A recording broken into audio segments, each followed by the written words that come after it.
രാജു കുഞ്ഞൊരു കത്ത് പോലും അയച്ചില്ലല്ലോ. എടാ മണ്ട, ഇപ്പൊ കത്തയച്ചാലേ കുട്ടൻ എവിടെയാണെന്നുള്ള കാര്യം സാറിന് മനസ്സിലാവൂല. ദേ എന്റെ ഊഹം ശരിയാണെങ്കിൽ അവർ രണ്ടുപേരും കല്യാണം കഴിഞ്ഞ ഉടനെ ഇവിടെ മടങ്ങിയെത്തും. അങ്ങനെ ഒരു പുതിയ പ്രേമം പോവണം. അതെ.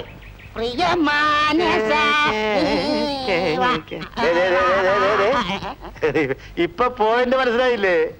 ഞാൻ ചോദിക്കട്ടെ, നിന്റെ പ്രേമൊക്കെ എവിടെ? ഒന്നും പറയണ്ട എന്റെ ശിശു. എന്റെ മുഖത്ത് നോക്കി പുഞ്ചിരിക്കുന്ന ഒഴിച്ചാൽ കാര്യമായ ഒരു പുരോഗതി ഉണ്ടായിട്ടില്ല. ഞാൻ കൊടുത്ത 34 കത്തുകളിൽ ഒറ്റെണ്ണത്തിന് പോലും മറുപടി കിട്ടിയില്ല. അറിയാമോ? അറിഞ്ഞിട്ട് കാര്യമുള്ളൂ. പുരുഷന്മാരെ സ്ത്രീകൾ ആകർഷിക്കണമെങ്കിൽ അല്പ ഹീറോയിസവും മിടുക്കും വേണം. ഞാൻ എന്ത് ചെയ്യണമെന്ന് പറ. ഞാൻ പറയുന്ന പോലെ ചില നാടകങ്ങളൊക്കെ നിനക്ക് കളിക്കാം. നാടകമല്ല, സിനിമ വരെ ഞാൻ കളിക്കാം. അങ്ങനെയാണെങ്കിൽ പെണ്ണ് നിന്റെ കെട്ടിടത്തെടുത്ത് ഞാൻ ഏറ്റു. Don't stop. ഒന്നുകൊണ്ട് ദുഃഖിക്കണ്ട. ഞാൻ നിന്റെ കാല് പിടിക്കാം. 20 ടൈപ്പിംഗ് ക്ലാസ് കഴിഞ്ഞ് വരുന്നു. ഞാൻ കത്തിയുമായി ചാടി വീഴുന്നു. സീൻ പറയുമായിരുന്നു. നീ പറയണ്ടേ? ഞാൻ വിചാരിച്ച് കത്തി കാണിക്കുന്നു, ആഭരണങ്ങൾ ഊരടി എന്ന് പറയുന്നു. അവൾ ആഭരണങ്ങൾ ഊരുന്നു, നീ ചാടി വീഴുന്നു. അതല്ലേ ഞാൻ ചാടി വീഴും. അത് ഞാൻ ഓടുന്നു. ഇരിക്കണം കേട്ടോ. അത് പിന്നെ എനിക്ക് ചെയ്താൽ ഞാൻ ഇടിക്കില്ല.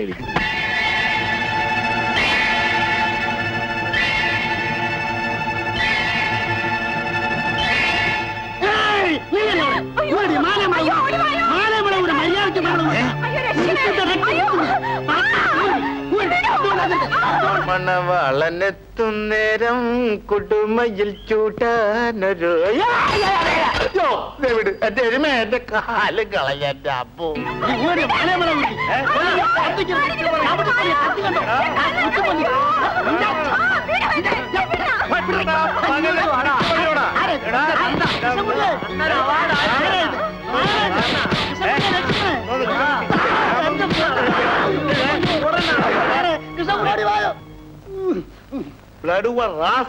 കള്ളത്താടിയായിരുന്നു അല്ലോടാ. നീ പഠിച്ച കള്ളനാണല്ലോടാ പിള്ളേ. നമ്മൾ എവിടെയോ വച്ച് ഇവനെ കണ്ടിട്ടുണ്ടല്ലോ. ശരിയാണ്, നമ്മൾ ഏതെങ്കിലും ഗ്യാസ് പിടിച്ച പുള്ളിയായിരിക്കും.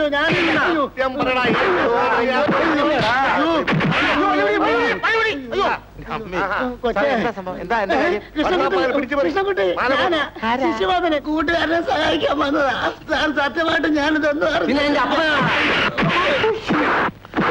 എടാ ശിശുമാനാ, നിന്നോട് ഞാൻ എപ്പോഴും പറയാറില്ലേ ഈ വക പണിക്ക് പോരുന്നു.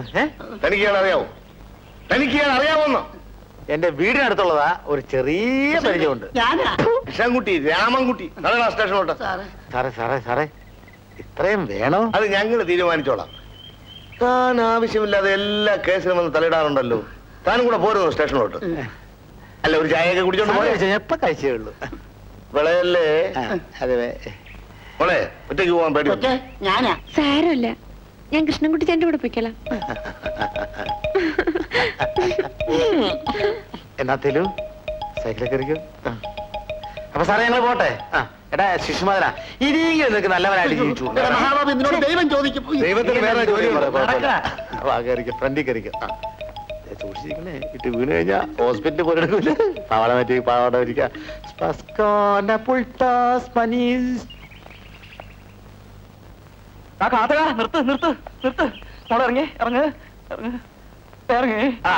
ഒന്ന് വെറുതെ ഇരിക്കും സാറേ. ദേ ഞങ്ങളുടെ രജിസ്റ്റർ മാരേജ് ഫിക്സ് ചെയ്ത് കഴിഞ്ഞു. നിങ്ങൾ നോവലിൽ വായിക്കുന്നവരല്ല ജീവിതത്തിൽ, അറിയാവോ? അതുകൊണ്ട് ഗുഡ് ഡേ. അല്ലെ ഒന്ന് പറഞ്ഞാടി. ഇഞ്ചാന്ന് പറഞ്ഞേ. എനിക്കറിയില്ല. നിനക്കറിയില്ല പറയടി. എനിക്ക് അറിഞ്ഞൂടാ. സൈക്കിളിൽ ഇറക്കി വിളിഞ്ഞ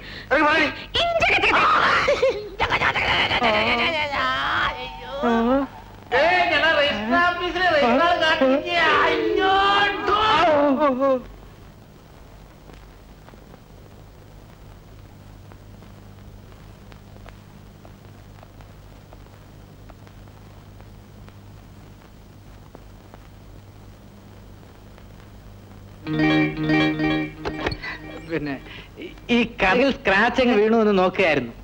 ഇവിടെ സ്ക്രാച്ച് ഒന്നുമില്ലല്ലോ. എനിക്ക് തോന്നിയതായിരിക്കും. പിന്നെ മിസ്സിസ് ഇല്ലേ? ശോഭേ, താമസമൊക്കെ എങ്ങനെ? അസൗകര്യമൊന്നും ഇല്ലല്ലോ? ഇല്ല. നിങ്ങളുടെ വിവാഹം ഒരു പുതിയ സ്റ്റൈലിലുള്ളതായിരുന്നു അല്ലേ? എന്താ അങ്ങനെ ചോദിച്ചത്? അല്ല മിസ്സിന്റെ കഴുത്തിൽ താലി ഒന്നും കാണുന്നില്ല. ആര് പറഞ്ഞു താലി ഇല്ലെന്ന്? ദാ, ഐ എം സോറി. പിന്നെ സാധനം എന്തെങ്കിലും വാങ്ങാനുണ്ടോ? ഞാൻ റൂം ബോയ്സിനെ പറഞ്ഞേക്കാം. പോട്ടെ. ഉം.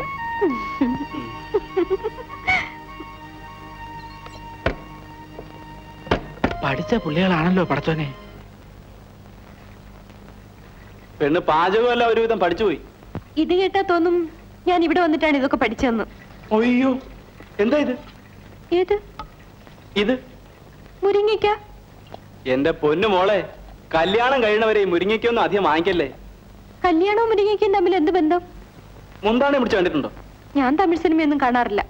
എന്നാലേ ഞാൻ പറഞ്ഞുതരാം, ഇനി വാ. ഈ മുരിങ്ങയ്ക്ക ഉം.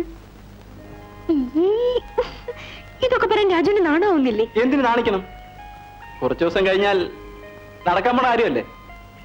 എന്നാലേ ഒരു ചെണ്ട കുട്ടി നാട്ടുകാരെ മുഴുവൻ വിളിച്ചറിയിച്ചാട്ടെ.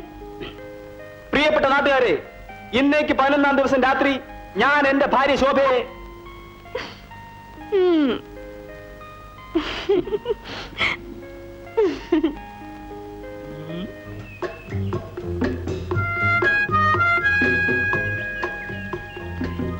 ഈവനിങ് വാക്കിനായിരിക്കും.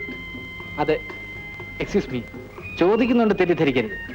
സാറിന് എന്താ ഇവിടെ പരിപാടി? ജോലിക്കോ ബിസിനസ്സിനോ ഒന്നും പോകുന്നത് കാണാനില്ല. എപ്പോഴും ഇങ്ങനെ. ഞാനൊരു ജോലിക്ക് ട്രൈ ചെയ്തുകൊണ്ടിരിക്കുകയാണ്. അത് ശരി.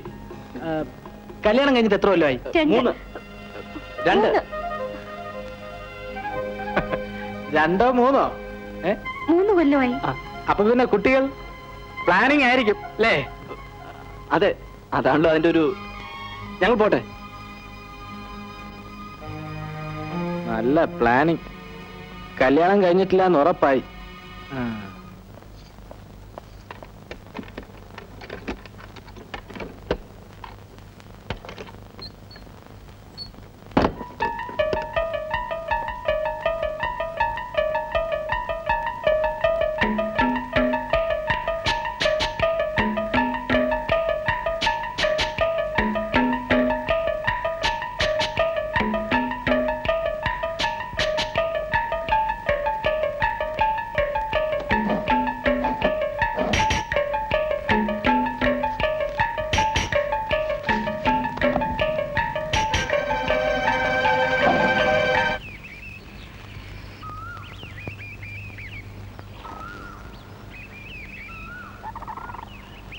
ഇനി 2 ദിവസം കൂടി.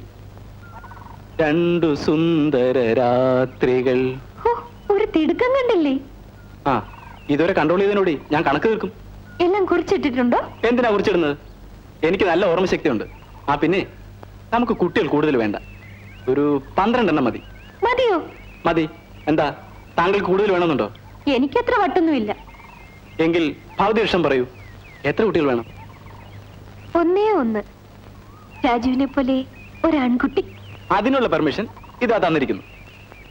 അതിന്റെ പ്രിലിമിനറി ഇന്നേക്ക് 3-ാം ദിവസം നമുക്ക് തുടങ്ങിക്കളയാം. ഛു, ഈ ഒരു ചിന്തയേ ഉള്ളൂ എപ്പോഴും.